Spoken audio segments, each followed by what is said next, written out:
I want to do a quick rundown of all of the area rules, because as you're working out area of different shapes, you really need to make sure that your rules are solid.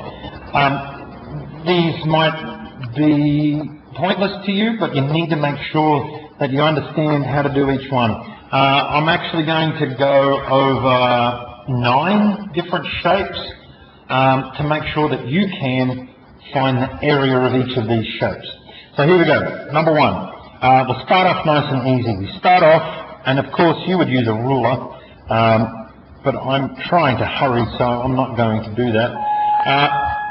Oh, hang on a second. The bell was going, so I had to wait. Okay, so we've got a square. It's got side of L. I didn't want to do a non-cursive L because it looks like a number 1. So the area is equal to L squared. That's how you do a square. Very easy. Because all of the sides are the same length, it's just length times length. Easy, easy. All right, next one. Number 2. This is a rectangle.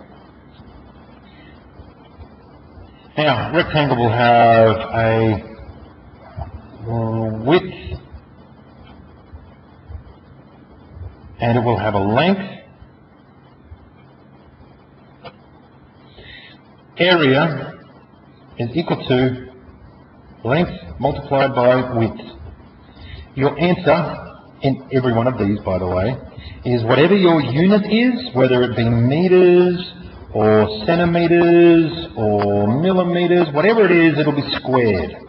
Right? Just like this one here, the answer will be squared. Unit squared. So that one's an easy one as well. Okay? Third basic shape will be our triangle. No matter what your triangle looks like, it will have something shown like that inside of it. This is called the perpendicular height. This distance here is called the base. The area is equal to the base multiplied by the perpendicular height divided by 2. And once again, because we're doing area, your answer will be whatever it is, whatever unit squared. Okay? Next one. Flying through these. Number 4 is a funny looking shape. This is called a trapezium. Once again, you'll be given that height there. It is the perpendicular height. This will be called length A, the short side. These lines, by the way, are parallel. Not the same distance in length. That's not what that symbol means. This one down here, side B. Okay? So, area will be equal to A plus B multiplied by the perpendicular height, all divided by 2. Okay? A and B are your parallel sides.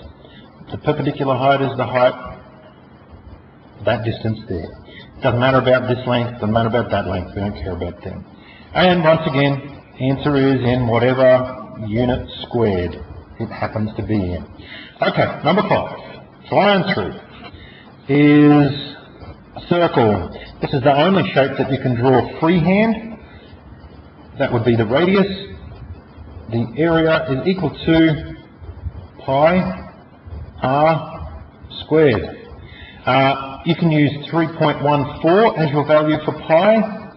That's fine. If you actually want to have a more correct value, just use the pi button on your calculator. Right? And answer will be in whatever unit squared. Okay? Next one. Number 6.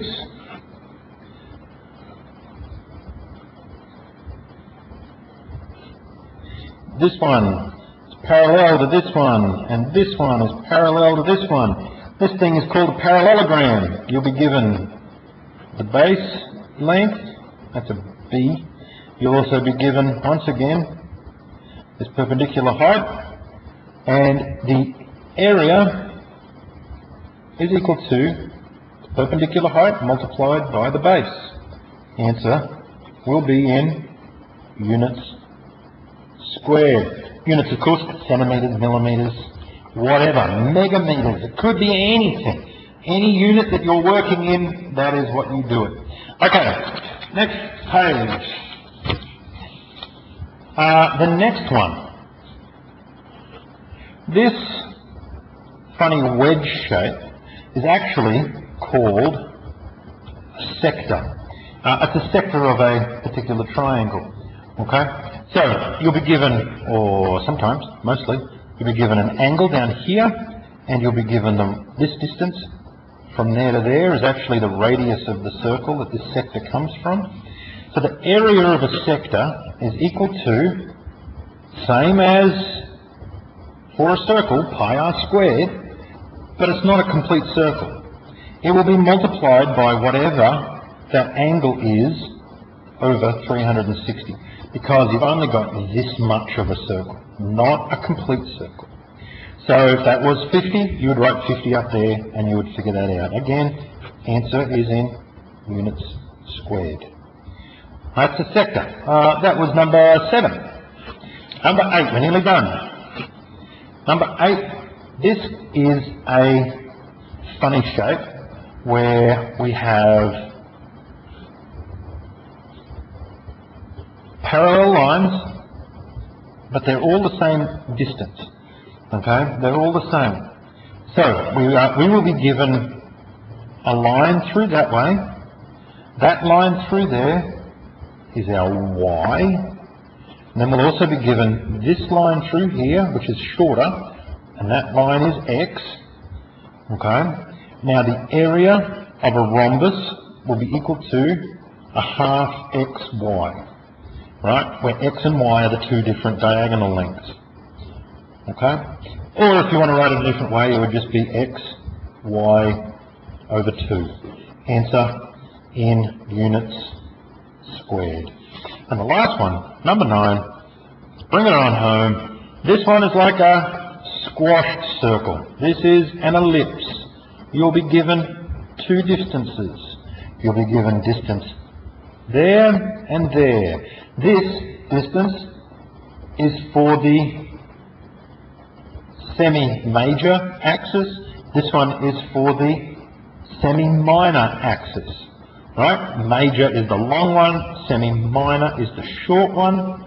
It's pretty easy. Area is equal to pi AB, where you multiply A by B and then you multiply it by pi. Answer in units squared. Okay, they are all of the measurements that you need to be able to do the compound shapes, the composite figures that we've been looking at. Okay, I'm going to do a video on how you have a look at those as well.